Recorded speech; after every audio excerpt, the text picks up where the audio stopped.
Olá, muito bom dia, eu sou o João Pedro Gava Ribeiro e hoje farei a apresentação do artigo intitulado Conjuntura das Condições de Acessibilidade nos Museus de Curitiba. Um artigo que eu produzi em conjunto com a Luísa Simonelli e a Patrícia Gava Ribeiro, tá certo? Então, para que eu possa fazer uma introdução, podemos dizer que a questão da acessibilidade ela é um tópico muito debatido, mas que ainda é um tópico sensível, porque envolve uma série de fatores, não só de caráter orçamentário, mas também como eu posso citar o exemplo do IPHAN. Né? O IPHAN ele faz o tombamento dos bens culturais da União. E quando ele faz esse tombamento, muitas vezes ele cria restrições para que você faça adaptações pensando em acessibilidade. Então a acessibilidade em si não é um tópico simples, de simples resolução. Não, envolve uma série de aspectos. Mas não por isso deixa de ser uma questão fundamental, como nós veremos a seguir.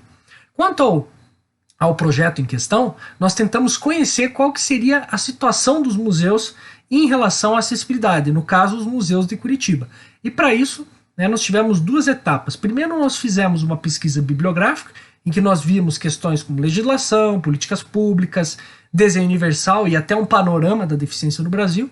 E depois nós fomos para uma pesquisa de campo, em que nós obtivemos alguns resultados nas visitas que fizemos aos museus da cidade de Curitiba.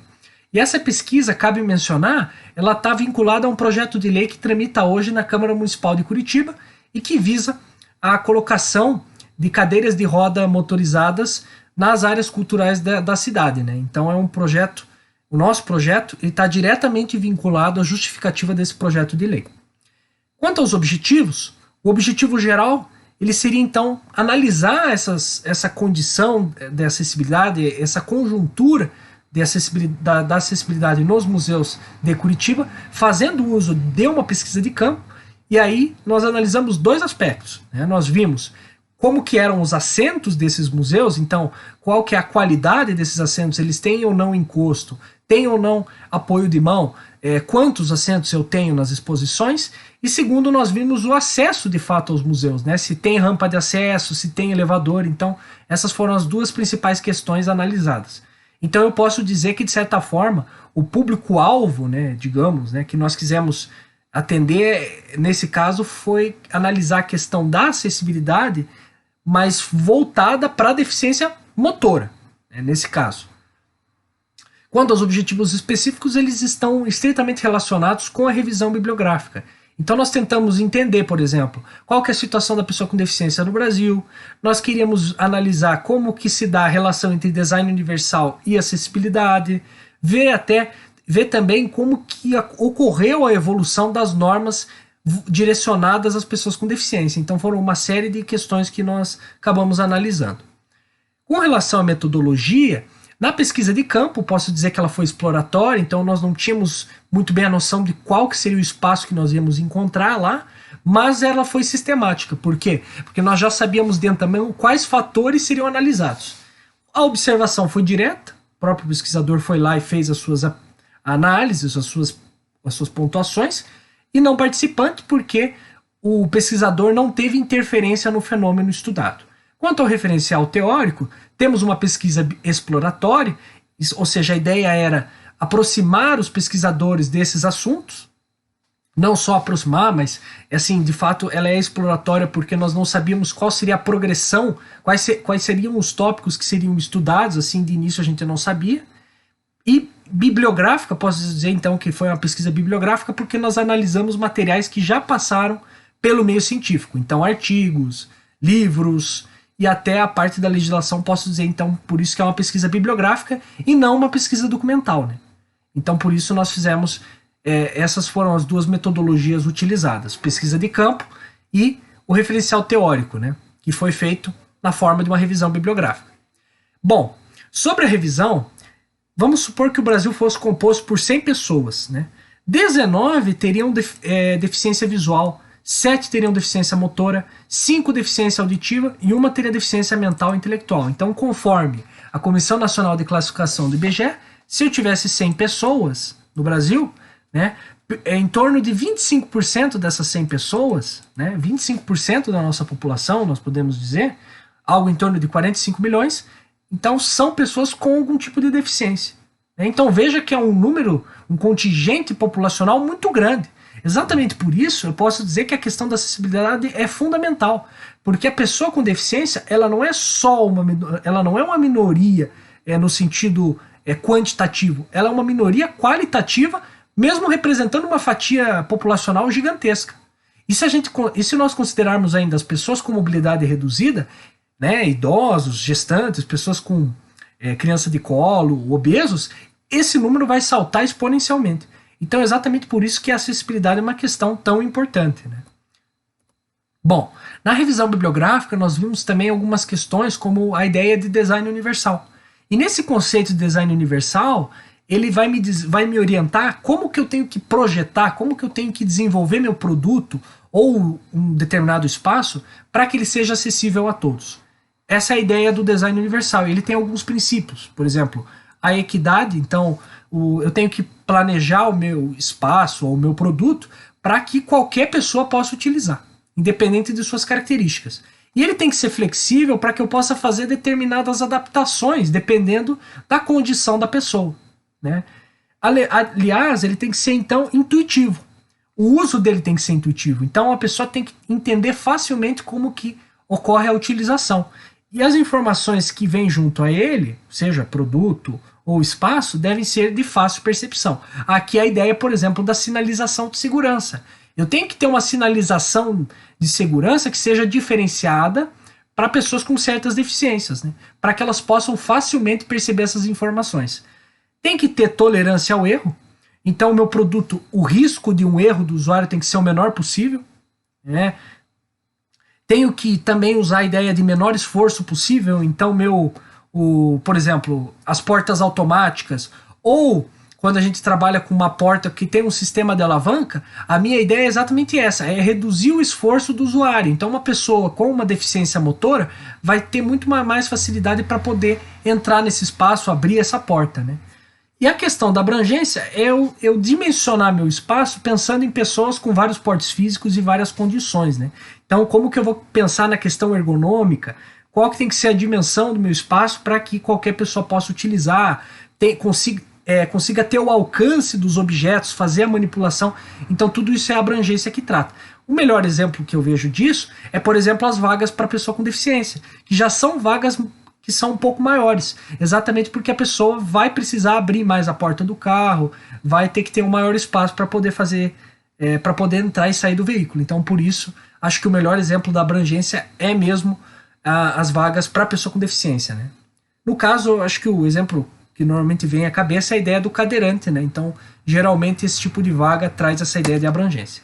Quanto agora, especificamente, ao que nós descobrimos na pesquisa de campo, nós fomos em alguns museus, como a Casa Romário Martins, Museu Alfredo Andersen, Museu da Fotografia, da Gravura, Imagem do Som, Museu da Vida, Museu do Automóvel, Museu do Expedicionário, o Egípcio Rosa Cruz, Ferroviário, Municipal da Arte, Oscar Niemeyer e Museu Paranaense. Então nós fomos numa série de museus, a maioria deles nós fomos ali na época ali em dezembro do ano passado, né, dezembro de 2019. E vimos então quantos assentos nós tínhamos e desse total de assentos nós vimos se eles poderiam ou não ser utilizados por uma pessoa com deficiência, né? E aí nós vimos, aí aqui nós temos alguns números. Por exemplo, 60% dos museus eles têm assentos, então não são poucos assentos, porém os assentos estão muito concentrados em poucas exposições. Então 78% das exposições não tinham assento. E a questão que eu acho mais crítica do que nós vimos é que 39, 38% dos museus têm fácil acesso, só esse número. Ou seja, apenas 38% dos museus apresentavam consecutivamente rampa de acesso e elevador. Então isso de fato é uma questão crítica, porque você está impedindo que ocorra a equidade, que todos consigam acessar. Então essa questão realmente é bem crítica. Outra questão que salta aos olhos assim é a quantidade de assentos inadequados. 98% praticamente dos assentos foram considerados inadequados. Apenas alguns assentos que tinham no Museu Paranaense foram considerados como adequados. Então veja que a grande maioria dos assentos, eles não são adequados para uma pessoa que tem deficiência. Quando eu digo assento adequado, eu digo um assento que tenha ao mesmo tempo o encosto, porque o encosto vai dar uma uma postura ergonômica para a pessoa, então a pessoa vai conseguir manter uma postura mais confortável e que tivesse também o apoio de mão. Porque o apoio de mão ajuda as pessoas que têm a deficiência motora na hora de levantar o assento. Então elas não têm que colocar todo o esforço dela nas pernas. Elas conseguem distribuir com o esforço das mãos. Então veja que aí nós já pensamos também naquele princípio do menor esforço possível. Então, quanto às limitações da pesquisa, uma das limitações ocorreu porque algumas exposições passavam por reformas. Por exemplo, todo o segundo andar da Casa Romário Martins passava por reformas. Também no Museu do Expedicionário nós tínhamos algumas, na verdade, uma série de exposições que passavam tanto por manutenção quanto por reformas.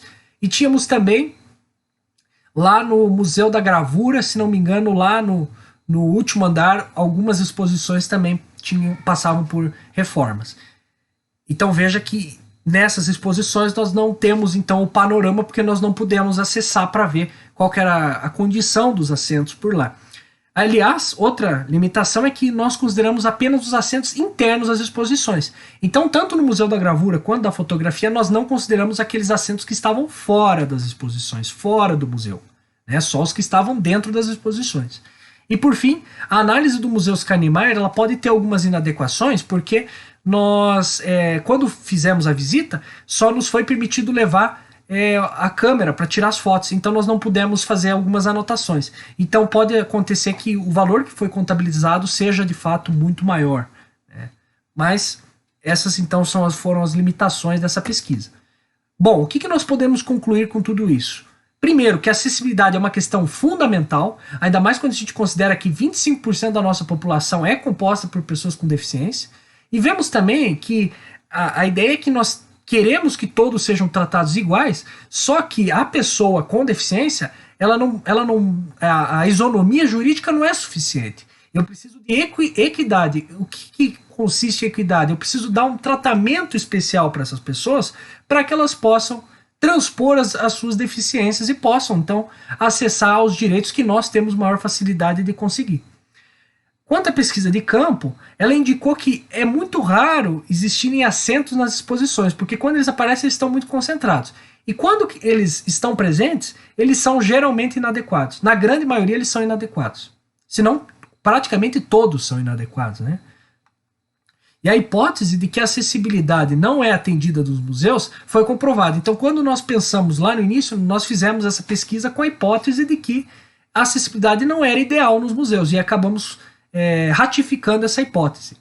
Por fim, então, o que nós podemos depreender de tudo isso é que existe a necessidade dos museus tomarem medidas para mudar esse quadro.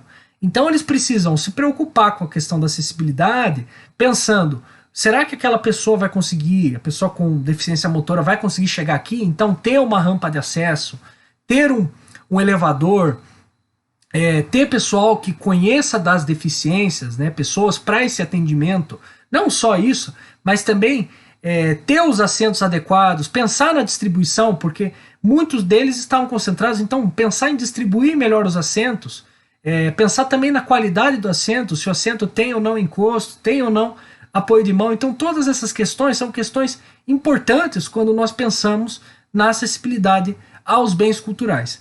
Então, essa foi a pesquisa que nós fizemos, que nós apresentamos aqui. Aqui estão as referências bibliográficas utilizadas para a produção desses slides. Eu gostaria então de agradecer a atenção de todos que deram um pouco do seu tempo para assistir essa apresentação. Muito obrigado, e qualquer dúvida eu estarei aí para saná-la no chat, tá certo? Muito obrigado e tchau.